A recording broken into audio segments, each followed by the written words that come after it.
Welcome back, friends, to another edition of In the Trenches. We're glad that you're joining us. We want to let you know what's going on around the podcast family here at Michigan, MGO Blue Podcast. There's already a couple of editions out. In the Trenches, the radio Inside Michigan Football, the replay is out, and my guests were Sharon Moore, head coach. He's going to join me every single week.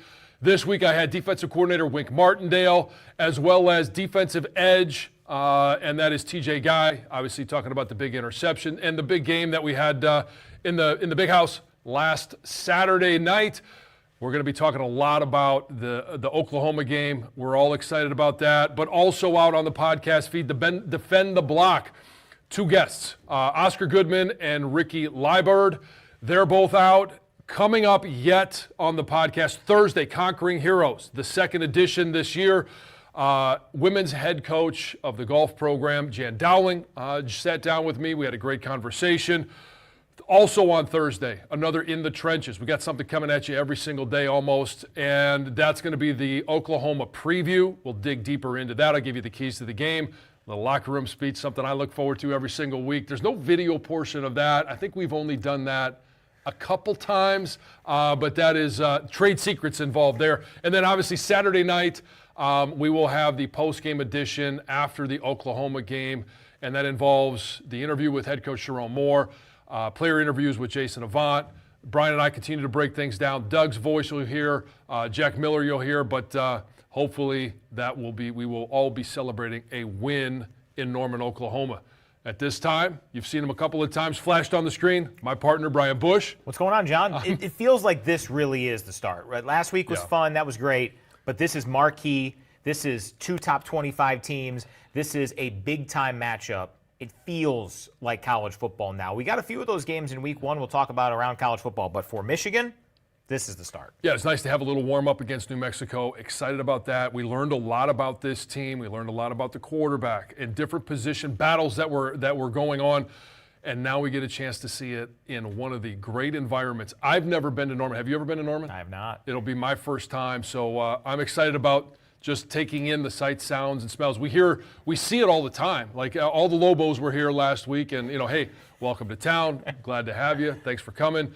And now we get a chance to do that in Oklahoma. And we will have Toby Rowland, the play-by-play voice for Oklahoma, on the video portion of this podcast coming up around 11:50 a.m. We'll get some recommendations for exploring Norman, maybe even a little bit of OKC, which isn't too far north. Can't wait for that. But let's start, as we always do, with our 7 from 77. I do want to put the finishing touches on the win over New Mexico. We discussed on that post-game podcast. You can still hear it on the audio feed, MGO Blue Podcasts.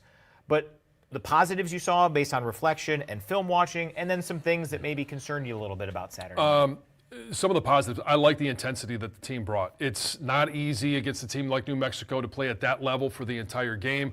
I thought they came out with good energy. I thought they played with it throughout the course of the game. And some of the young guys getting in there at the end, hey, those vets, they're as invested in those guys as the coaches are. So those are some of the things I like. The pre-snap penalties, it's one of the keys that I had.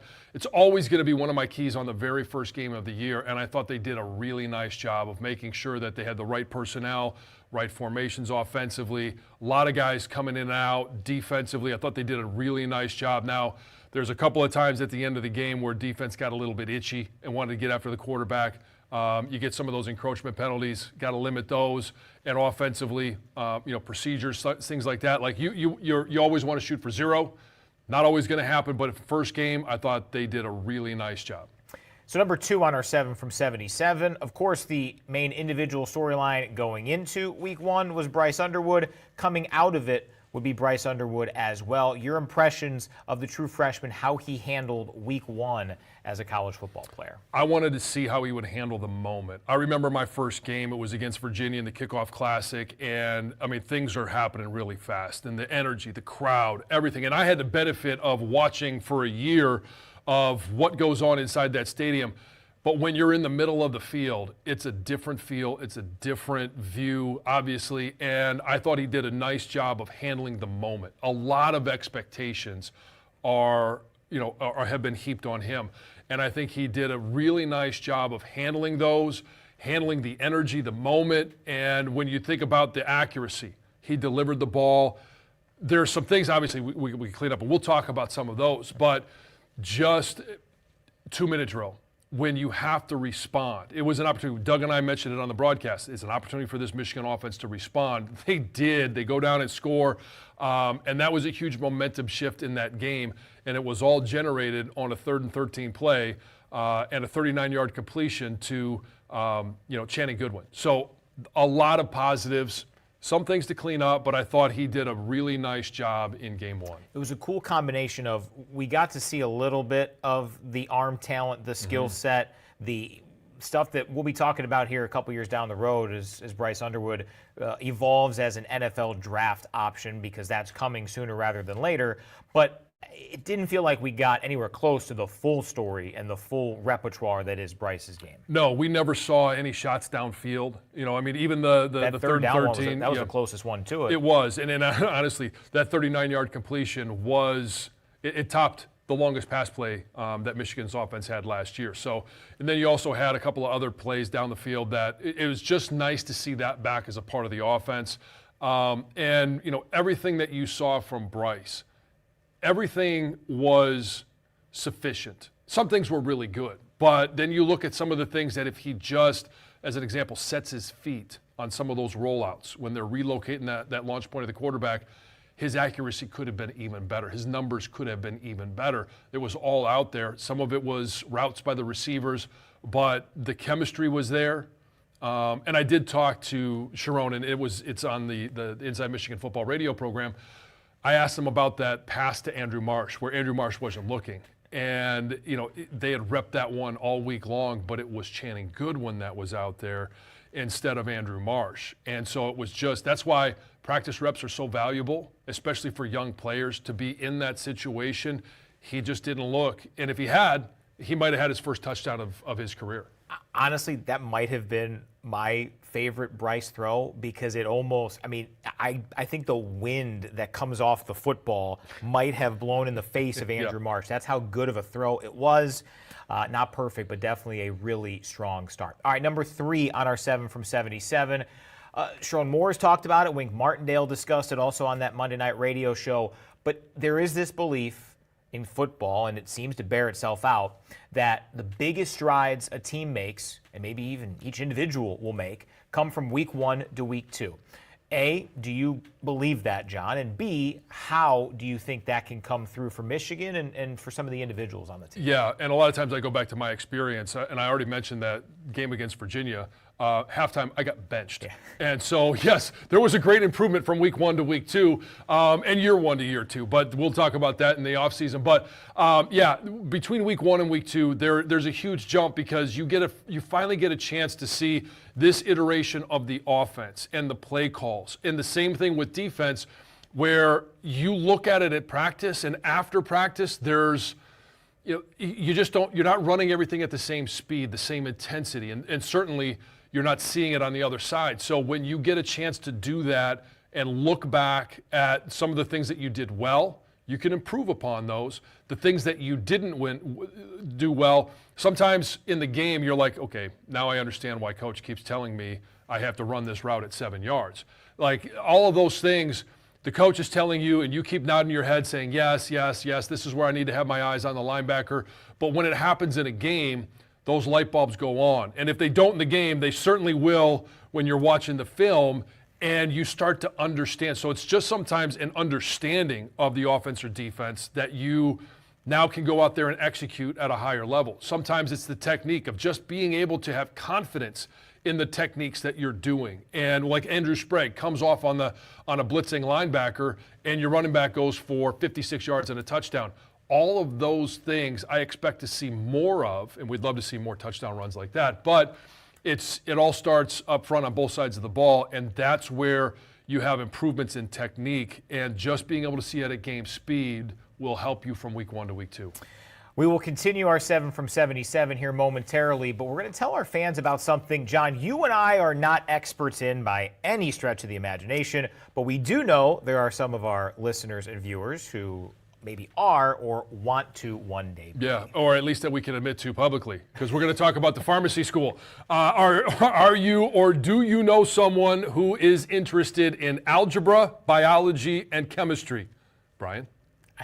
No? Okay. We'll ask All our viewers. The University of Michigan College of Pharmacy is a #2 nationally ranked program and has been graduating pharmacists and pharmacy scientists for over 150 years. You can check out their 6-degree programs and see why pharmacy excellence starts at the University of Michigan. Go to pharmacy.umich.edu today. That's pharmacy.umich.edu. I did have a chemistry teacher in high school who said I could go into the chemistry field, and I thought, well, you are having a lapse of judgment. Yeah.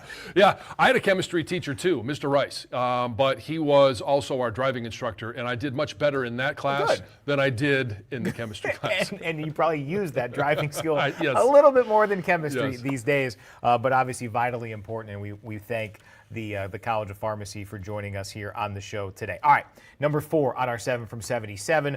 We will get your keys to the game coming up on Thursday, John, on the audio side, but give me your overall vibes on this Oklahoma program, on the opportunity this weekend, on the chance to see Norman, on the magnitude of a game like this, Michigan and Oklahoma, first time in a home venue. Of course, the Sooners will make their way to Ann Arbor next year, second time ever, first being a bowl game. So I was able to do the Teach the Game, the TTG as Coach refers to, on Oklahoma. And I got a chance to show the players, like every time they score a touchdown, right, the boomer Sooner, the thing comes out and it whips around the field. And, we had a little friendly discussion about how we only want to see that one time, whenever it is they kick off early on or late in the game.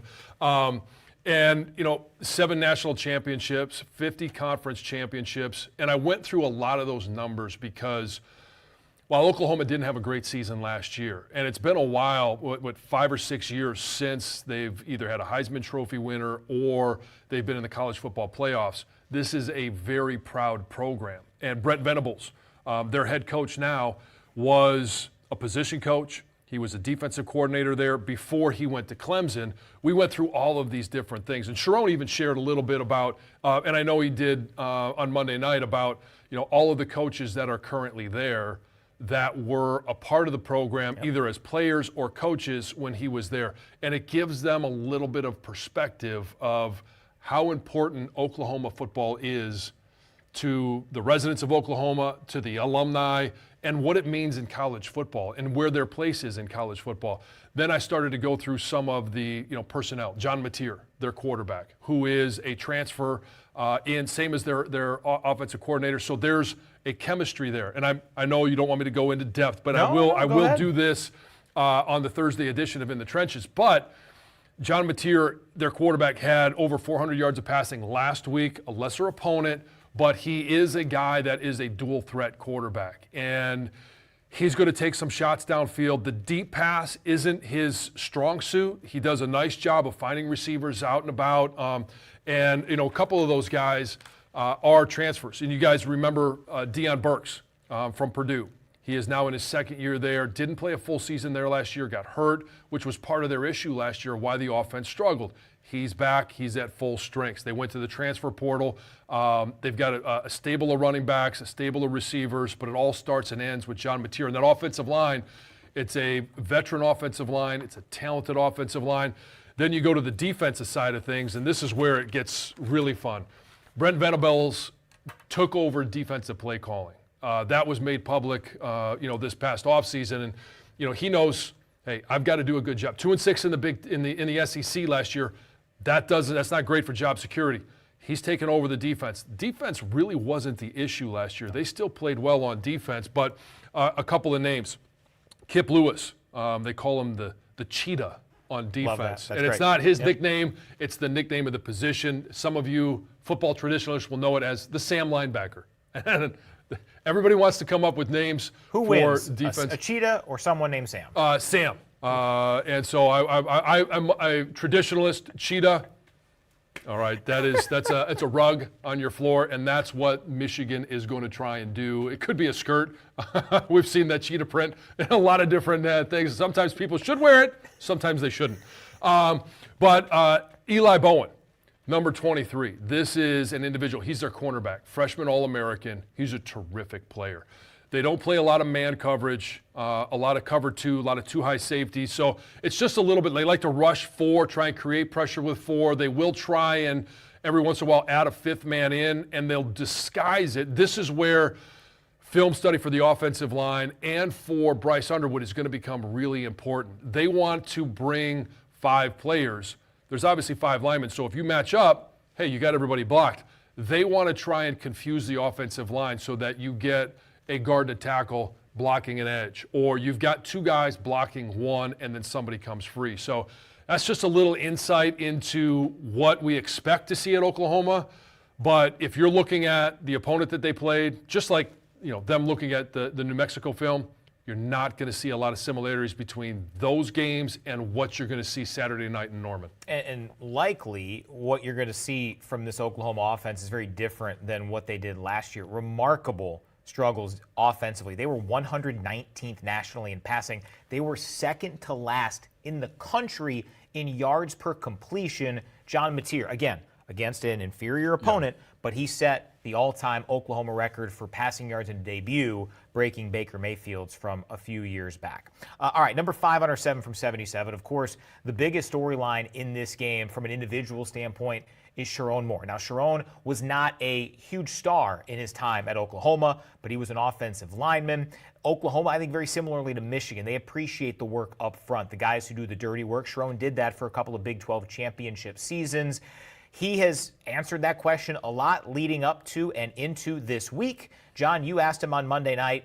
It seems like he's handling it well, saying the right things, not worrying about the emotion that I'm guessing will flow in once he lands in Norman and gets to the stadium on Saturday, all of it. But how do you characterize the impact storyline of Coach Moore returning to his home? I actually think he's downplayed it quite a bit. And I know inside, like you go back to, and we're here on the campus where I went to school, and I tell stories about Pizza Bob's or the Pizza House, and pizza seems to be a big part of cottage and pizza. Food, and so it's a big part of all of our college experiences. And he's got all of those in Norman, but it's been a long time since he's been there. I know that he is going to have a lot of emotions, especially since the coaching staff, there are a lot of guys that he is very familiar with and stayed in touch with.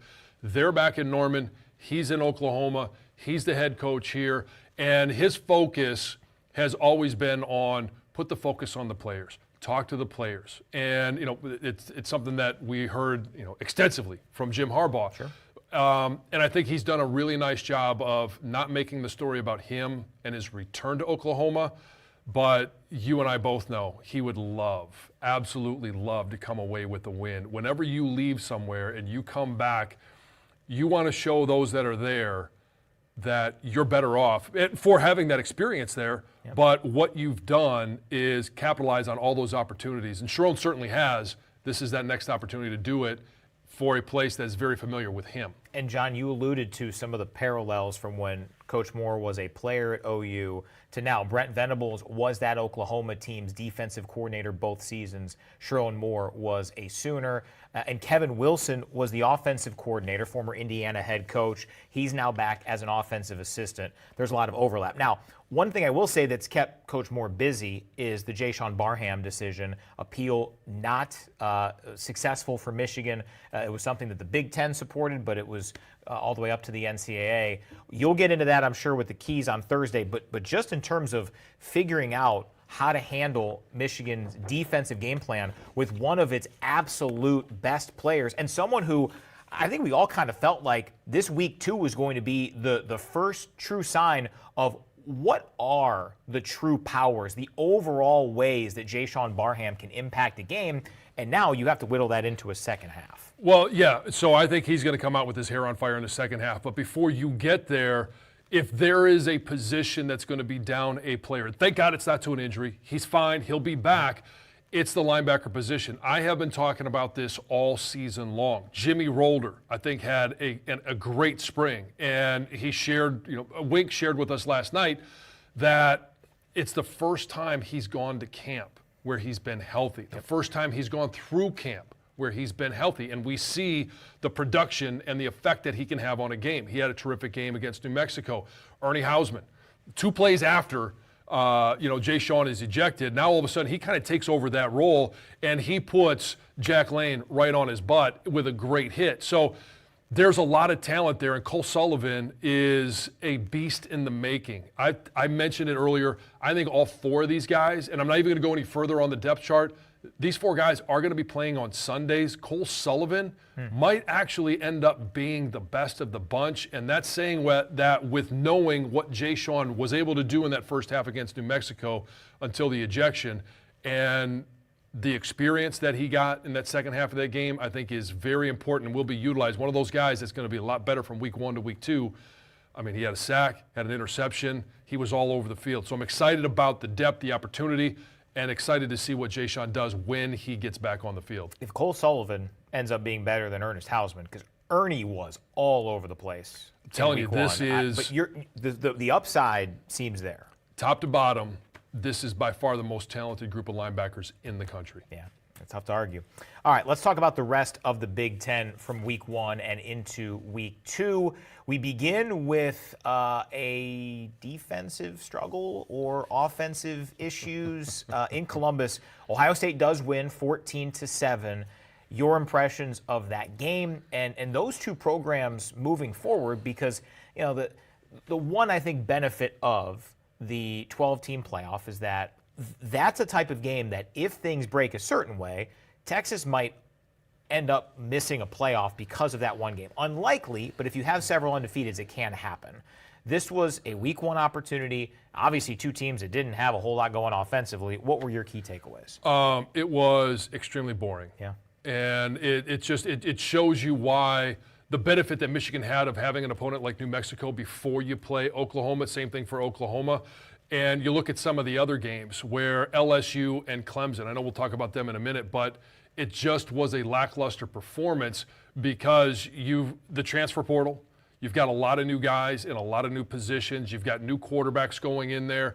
And so when you look at this performance, and I know Arch Manning is taking a lot of heat because there was a lot of buildup. You go back to what his grandpa said is, he's not coming out after this year. And I think maybe you look back on that now and you think, okay, well, if he's saying that from what he saw, not because he couldn't, but maybe there's a lot of development that still needs to happen.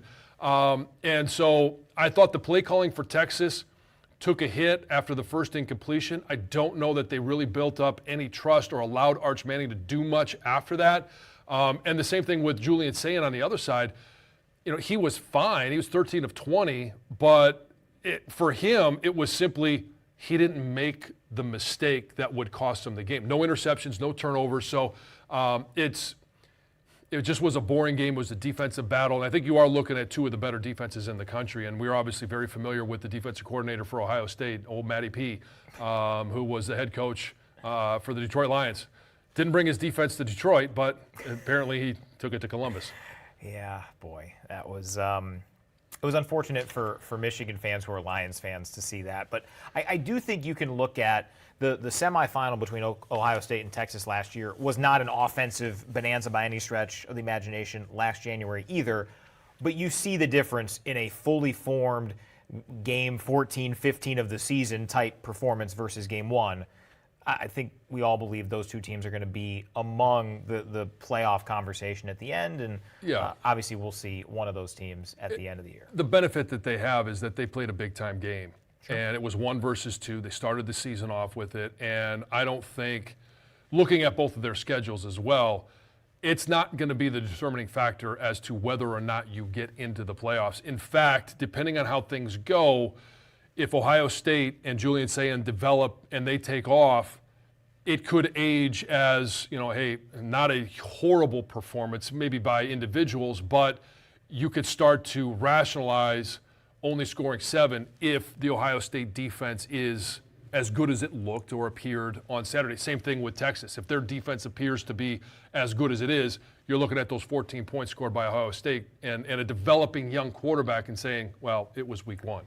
Other ranked teams did take care of business in the Big Ten here in Week 1. Penn State all over Nevada, Illinois blasts Western Illinois, Oregon pounds Montana State, Indiana not as convincing, 27-14 over Old Dominion. Only losses for the league: Utah just obliterated UCLA 43-10, and Tulane knocked off Northwestern at home 23-3. What takeaways did you have from any of that activity? I think Nico Ilialemava, however you say his name, would probably like to go back to Tennessee at this point. Yeah. I'm not sure where his career goes from here, but not a great performance by him or that UCLA team. Penn State looked as good as I thought they would be. Drew Allar, their starting quarterback. Again, we're talking about a very similar competition. Michigan facing New Mexico, them facing Nevada. It's not going to be a huge test, but they didn't lose anything. And they're not going to gain a lot, but they went out there and they took care of business. Running backs look good, wide receivers look good, offensive line looked to be dominant, and their defense was solid. You lose a couple of big-time playmakers on that defense, and it feels like they're in that position where they're just reloading that defense. Of note, this weekend, Iowa at Iowa State. That's always a bitter rivalry that tends to go down to the wire. Boston College at Michigan State, an interesting one for the Spartans. And maybe the most intriguing line of it all, everyone's really high on Illinois, and understandably so, but they're just a 2.5-point favorite at Duke. Noon kick in Durham. Upset alert for the Illini? No. No? Okay. No. And I go back to what I saw from Illinois. They dominated both sides of the line of scrimmage, offensively and defensively. Their lines, their bigs up front. 1, 2, 3, 4, they did 5. a tremendous job of controlling the tempo of the game, controlling the line of scrimmage, and I think that carries over to everybody that they're playing. We'll get our thoughts on the rest of the national storylines from Week 1 momentarily, but John, we got to remind people about a big event coming up at the Big House a week from Thursday, and one that will sell out. Yes, it's a sellout event, and it's Foguth Financial Group is the proud wealth management partner of Michigan Athletics. And to celebrate, they are inviting those already retired or nearing retirement to attend our 4th annual Night Out at the Big House on Thursday, September the 11th. It's coming up quick. Learn about strategies for managing the risks of retirement and enjoy complimentary dinner and drinks, door prizes, and you can get exclusive access to tour Michigan Stadium. Who wouldn't love that? All you have to do is go to mgoblue.com/bighouse to sign up. That's mgoblue.com/bighouse. And again, a reminder, very limited seats, so sign up now. Don't wait. All right, before we get to, on the video side, Toby Roland, Oklahoma's outstanding play-by-play voice, and on the audio side, a great conversation John had with Marlon Klein. Let's talk about the other power leagues. Starting in the SEC, John, you mentioned the other top 10 clash this weekend. LSU gets its first season-opening win under Brian Kelly as they go to the other Death Valley and beat the other Tigers 17-10. In a weekend where there were some high-profile quarterback matchups and showcases in Week 1, obviously Bryce Underwood represented himself well. I thought Garrett Nussmeier did too. Yeah, and I've gone back and before the season watched all of the LSU film because Garrett Nussmeier is a guy that everybody's saying, well, he could be up for the Heisman Trophy.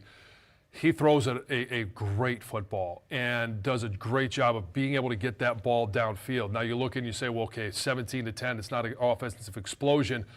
He as well did not turn the ball over. On the other side, Cade Klubnik, who is in that conversation for a Heisman Trophy, and he's not out of it, but threw a crucial pick, but also just 50% completion percentage. And a lot of people were thinking that this Clemson team with 16 returning starters, most of their defense back, a returning quarterback, that they were going to hit the ground running. This is what happens when you have top matchups in Week 1. You just not always hitting on all cylinders offensively. Defensively, as we've talked about, yeah, you can hit the ground running. Offensively, it may take a little bit of time, but I was impressed with LSU. One, that they won. They made the big plays when they had to be made. And some of the transfers, some of the wide receivers that they brought in were key components to that win. The SEC went 2-1 against the ACC. South Carolina also defeated Virginia Tech in Atlanta on Sunday. The game that the ACC did win in that battle was the one where their team was the biggest underdog.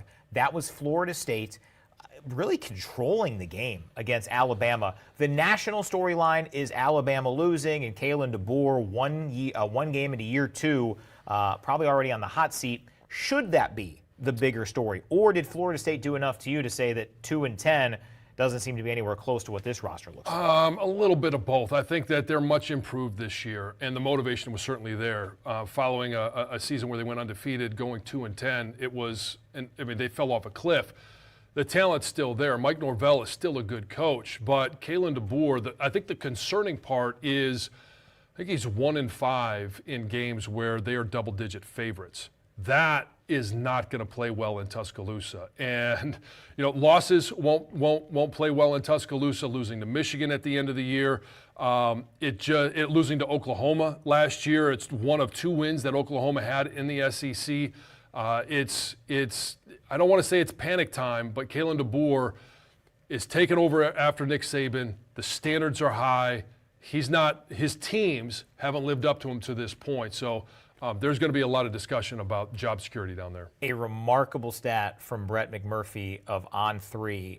Since 2007, Alabama was favored by 14 points 133 times under Nick Saban, and Alabama lost 2 times.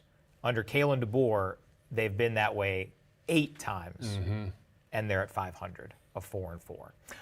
ACC, the other high-profile matchup for the Atlantic Coast Conference powers, was Miami, and they took care of Notre Dame at home. First start, of course, for a young man that Michigan fans know well, C.J. Carr. He went 19 of 30, 221 yards, 2 touchdowns, and an interception.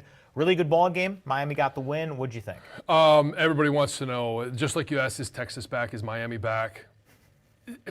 They're still going to play Florida. They're still going to play Florida State. They've got some matchups where they're going to be tested. But my takeaway from that game was Miami's defensive line. They dominated that game. And this is a Notre Dame offensive line that we had questions about last year. Thought those were answered because they were all young last year, returning starters, only one new guy at the guard position. And they dominated that offensive line. I thought as the game went on, CJ had some early jitters, wasn't really able to throw the ball downfield, not because he can't, but because everything was called short passes. We talked about with Bryce, hey, get the ball out of his hands quick when they allowed him to play the game. And I think there was the first touchdown for Notre Dame where he's scrambling around and then finds a receiver in the end zone. I felt like that was the play that really loosened things up for him, and he was a much better quarterback after that. The other big storyline in the ACC was in Chapel Hill. Chapel Bill got off to a heck of a start. That first drive was noteworthy, and then the rest of the game was awful. Hey, at least they got their trademarks. I don't know how long they'll last or how valid they'll be, but it was. I know they started off with a nice drive, but there's those first 5 minutes. There's still another 55 minutes to play, and they didn't show up for any of them. Nope. It was a disaster. I know that it was a sellout crowd. There was stars all over the place. But Bill Belichick, I do think that they'll be better. The problem is you've got to have the players. Yep. And I know that there's a big transition in Chapel Hill regarding the roster. I don't know how things went in regards to the Brian Greasy, stop calling me. But yeah, I think they're going to have to recruit better, get better players before we can really judge what Bill Belichick can do. Yeah, Brian Greasy's really calling you right now. Yes. It's a shame. I kind of wish we could pick it up, but we can't. Big 12, Kansas State almost had a disaster. They eked past FCS North Dakota 38-35. And did you see the Texas Tech weather that delayed their game against Arkansas Pine Bluff? It looked like the thing from Independence Day. Yes, there was a spaceship that descended on the stadium, and you could see the edge of that storm just come and sit right on them. So, yeah, I mean, that happens early on in the college football season. We've had it happen here. And fortunately for us, It was an absolutely picture-perfect night. It was. In the big house. And I think it was 47-0 Texas Tech in the second quarter at that point. So it was one of those like, hey, could we just get out of here? We talked about the ACC's marquee opportunities. They split them. That's a big thing from a playoff standpoint because, remember, last year the ACC only had 2 teams, and they were the 11th and 12th seeds in the college football playoff. For the Big 12, a couple of big ones this week, Kansas at Missouri and Arizona State at Mississippi State. That is one of the preseason favorites in the Big 12 at one of the cellar dwellers, according to most, in the SEC. That's got to be an Arizona State win for the Big 12's playoff conversation moving forward. Yeah, and Arizona State, just like I talked about, the returning starters for Clemson, 16 of them. Arizona State has 17 returning starters. So they've got a lot going for them, and I think it's a 10 of 11 on defense. So it needs to be a big win. All right, transition time here on the show. On the audio side, we will hear from tight end and captain Marlon Klein. And here on the video side, it is a pleasure. It's going to be a tough matchup coming up on Saturday for the Michigan football team. It's going to be a tough matchup for us on the radio side because truly one of the very best crews in college football is Oklahoma's, and one of the best play-by-play voices, Toby Rowland, is here with us on the show to talk about OU, to talk about week 1 of the Sooners season. Toby, great to see you. Thanks for joining us today. It is a pleasure to be on with you guys. Thanks. I want to start naturally with your children's book, Unhitch the Wagon. So in addition to all your broadcast stuff, you wrote a children's book. How did that come to be? Yeah, we got a couple of them now. We got Put the Ponies in the Barn as well. But, I love to write. I've always loved to write. And our good friend Tony Caridi at West Virginia wrote a children's book a few years ago. And I was at dinner with him and got to quizzing him about it and thought, that sounds like a great idea. So we embarked on the endeavor about 5 years ago. And Unhitch the Wagon was born. It was popular enough that they asked us to do another one. So we did Put the Ponies in the Barn about OU going to the SEC last year. So it's been a lot of fun. Thanks for asking me about it. If you're out there and you want one, you can go to Amazon and pick one up. I'll autograph it for you while you're in Norman. That's great. Now, I don't know if John could write a children's book because I have to imagine they're screened for profanity. I graduated. Right? Well, I'm not saying from a writing standpoint. I'm saying from a profanity. You could write a book. Yeah. Why not a children's book? Yeah, it might be more adult themed. Yeah, teenagers. Well, I got to be careful when I say that too. So. All right, changing subjects. Yes, to the task at hand, Toby. What kind of a podcast am I on here? I'm curious. It's a bit of a storyline here, obviously. Is it a significant storyline of Sharon Moore coming back to Norman? Because even though he has grown as a head coach, it's not like he was a star player necessarily in his time in Norman. How has that played out leading up to kickoff out that way? Yeah, no, sure. It's a big storyline. I would say it's not at the level of Josh Heupel coming back last year with Tennessee because he led the team to a national championship at the quarterback position. But since Sharon Moore went to Michigan, and certainly since he's taken over as head coach, there have been a lot of Michigan fans here in Norman, in Oklahoma, rooting for him to do well. We're proud of him and excited that he has seen such success, rooting for Michigan to beat Ohio State last year, certainly for them to beat Alabama in the bowl game. So it's pretty cool that he's coming back home, and hopefully the results on this end are different than they were last year when Josh Heupel came back, because that was a celebration for him. Well, it feels like in today's day and age of college football with the transfer portal, it's not a completely different team, but it feels different offensively. And John Mateer, what did you learn about him or this offense in week 1 that was a win for you guys? It needed to be different offensively. They were abysmal offensively last year, maybe one of the worst in OU football history. John Mateer in week 1 was what OU fans hoped he would be. Now, you have to say it was Illinois State in front of every conversation. It was Illinois State. But he came out, looked calm, cool, collected, in control, has a big-time arm. You saw a little bit of what he can do with his legs, although they didn't use him a bunch. And he looked the part. He broke Baker Mayfield's record for most passing yards in an opener, in a debut, and looked great. So that was Illinois State. We'll see what he does against Michigan. The other part of the offense, though, was disappointing. The running game was not very good. The offensive line was not able to push an FCS team around like you would hope they would be able to. Torrey Blaylock, the freshman running back, looked the best of the bunch, but then he got hurt, and I doubt he'll be available Saturday night. So there are significant concerns about the rushing attack or lack thereof going into week 2. Yeah, 3 yards a carry the Sooners averaged in week 1. Tell us about the 29-year-old, soon-to-be 30-year-old offensive coordinator Ben Arbuckle as Brent Venables takes over the defensive calls. Ben Arbuckle, 29-year-old, the offensive calls. I assume pretty vanilla in week 1. What do you expect from him, and what have your impressions been of such a young guy in such a big role? I'm so sick of hearing the word vanilla. I've heard it for 7 straight days now. Everybody's been vanilla on both sides of the ball. So hopefully we get to see some Rocky Road and mint chocolate chip from everybody this weekend. Yeah, they didn't show much. I can't believe there's a 29-year-old running the Oklahoma offense, but he's sharp, he's fun, he's energetic, he's enthusiastic.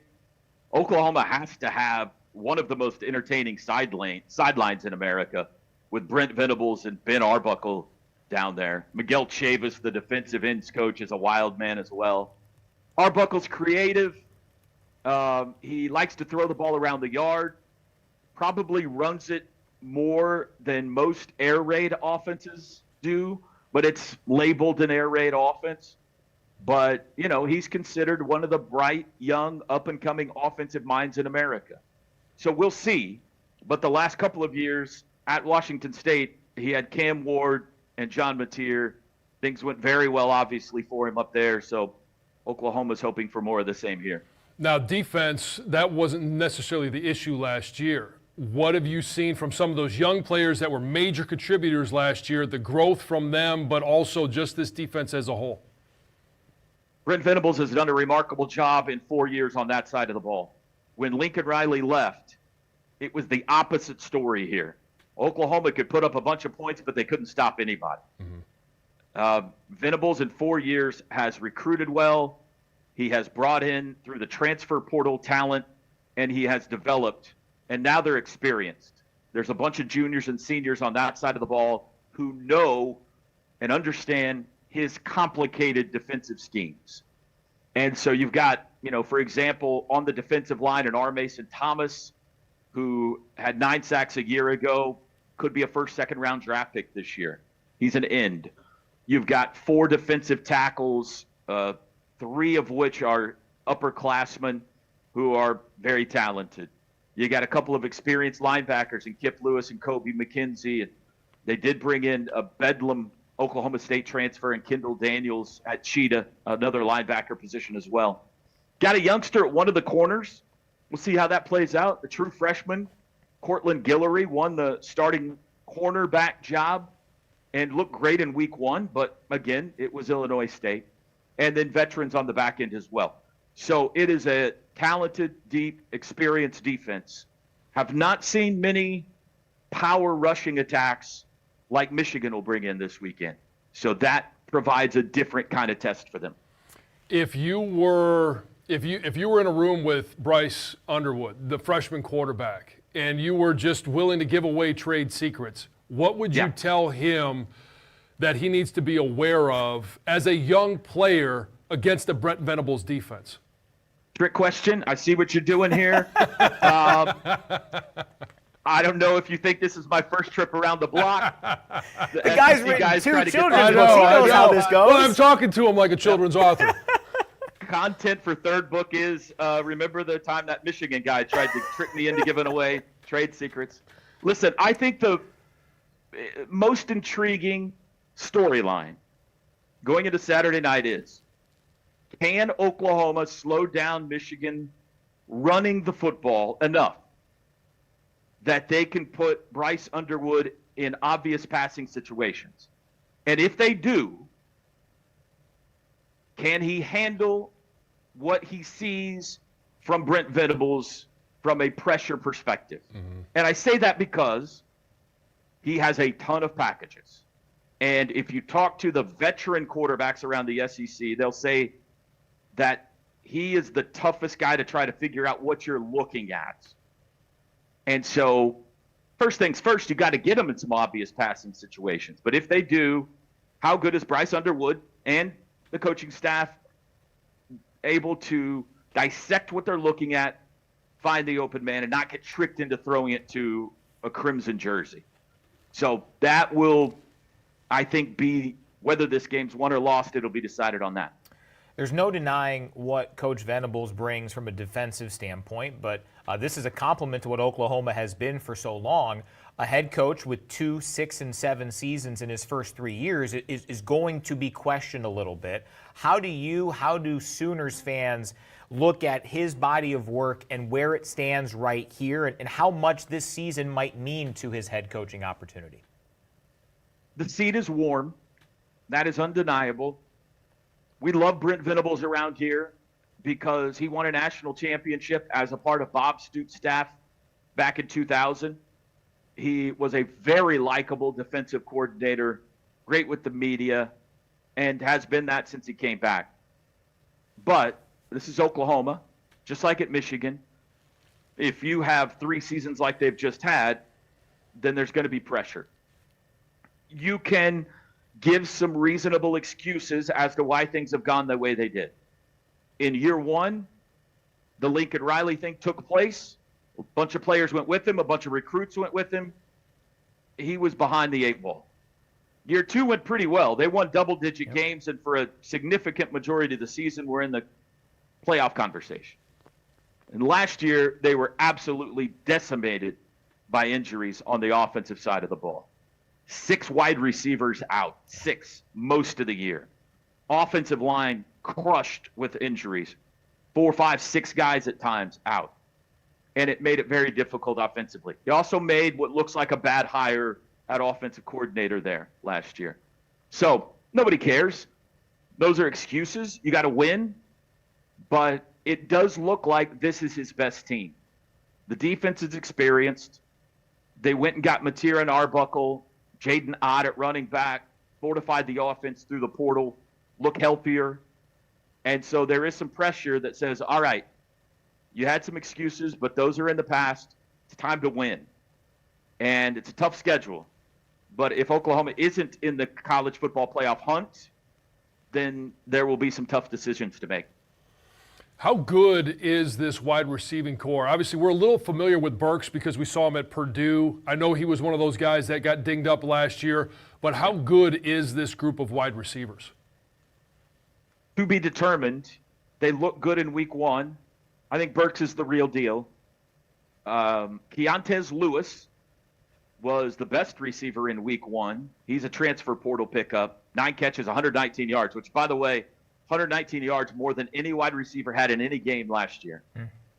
They went and got Isaiah Satania from Arkansas, who has big-time quickness and will be the punt returner as well. He looks like a good pickup. They got a guy named Jacob Jordan, who doesn't look like anything. If you see him on the sidelines without his uniform on, you'll think he's a ball boy. But he is Drake Stoops 2.0. He'll play in the slot. He'll make big third-down catches.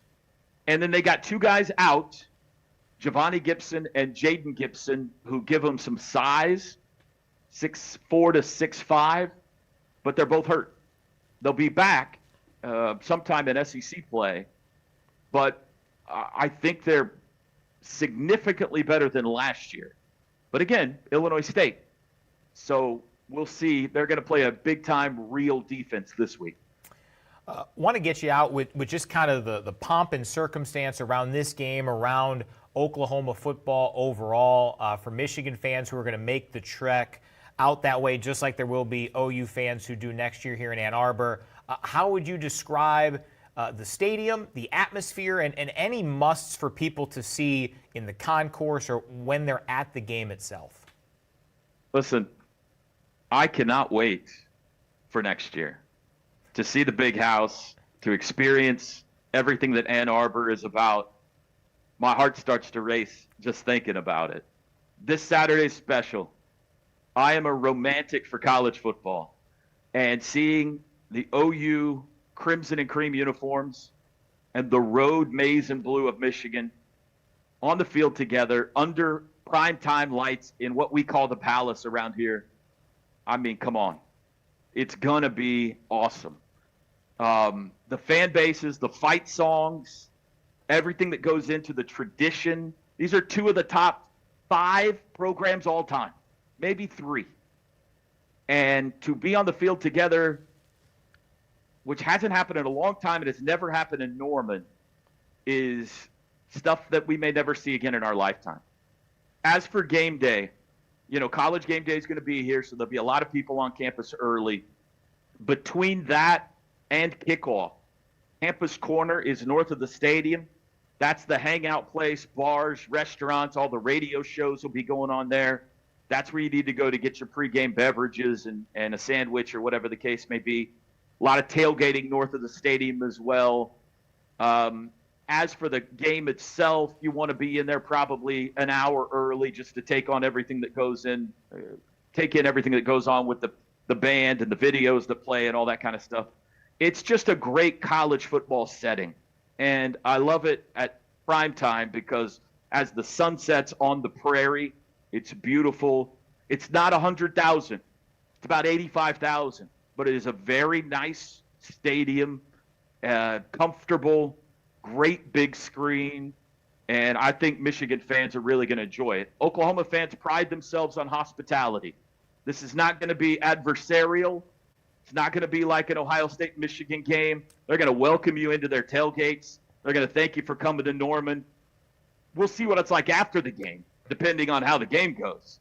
But I think it is going to be a fantastic trip for Wolverine fans coming to Norman, Oklahoma this weekend. Got some goosebumps there. Yeah.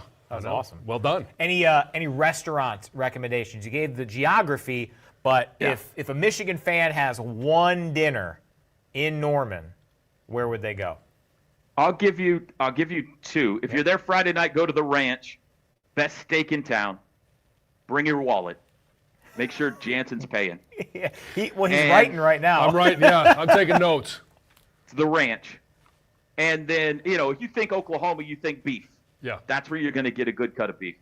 On game day, I recommend the Mont, M-O-N-T. It's right near Campus Corner. I love the queso. And if you're a drinker, they have a beverage called the Swirl. Only have 1. If you have 2, you might not make it to game day. But it's delicious. Challenge accepted, right? Yeah. So the Ranch Friday night, the Mont on game day. Now, don't go to the Mont when my family's trying to go. They're going to be mad that they can't get in because there's a bunch of Michigan fans there. So wait till after my family eats, but then enjoy yourself. Deal. Toby, can't thank you enough for this. We are fired up for this weekend. Truly one of the best in the business on the play-by-play mic and all that you do. So thanks for popping by and joining us for a little bit. I can't wait, and I can't wait for the John Jansen, Teddy Lehman wrestling match up in the press box before the game. Yeah. That's going to be fun. No problem. Do we get the Toby versus Doug Karsh wrestling match? Is that on the under ticket? I want no part of Karsh.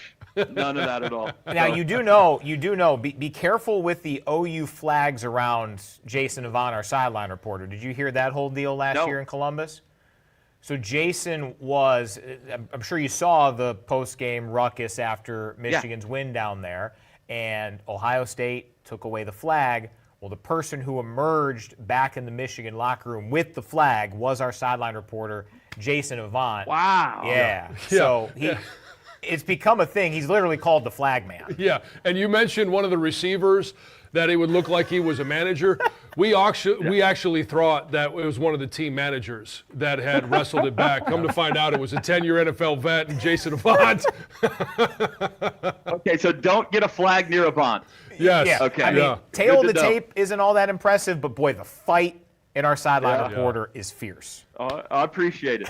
And start getting me some restaurant recommendations ready for next year now. Oh, I'll share them for you this weekend. We've got just the man for that way you won't have to worry about all the other OU fans going there. We'll let them know pregame, but I'll let you in on a couple of good things. Love it. Perfect. There you go. Toby, thanks again. We'll talk to you this weekend. Yeah, my pleasure. Safe travels, guys. You got it. There's Toby Roland. Definitely wanted to get with the chat a little bit before we get out of here. Toby's great. Big fan of what he does, and I appreciate him joining us. We'll have to have him back next year on the show. Next week, yeah. We can have him back. What'd you think of the loss? So, Toby. Yeah. Boy, really hospitable. Thanks. Ben Arbuckle, huh? Yeah. Jamie saying, do you think Michigan will move up in the rankings after week 1? I don't pay a whole lot of attention to the rankings. I will be curious how the winner of Saturday's game is perceived nationally, because even though, Ohio State gets a big win over Texas, LSU gets the big win at Clemson, they weren't in such, you called Ohio State, Texas kind of boring. They weren't like these eye-popping victories. Right. I thought maybe Miami might have been the most impressive-looking team of the teams that won a big game, LSU being up there too. Yeah, Miami, obviously an impressive win by Florida State. Sure. I mean, you think about Alabama moving down. Yeah, okay, that means Michigan, maybe they move up a spot. I don't think Notre Dame falls down below Michigan at this point because of the opponent. But then you've got Florida State. What do they do with Florida State? Do they bump them up? There's a chance they might move up a spot, but it's so early.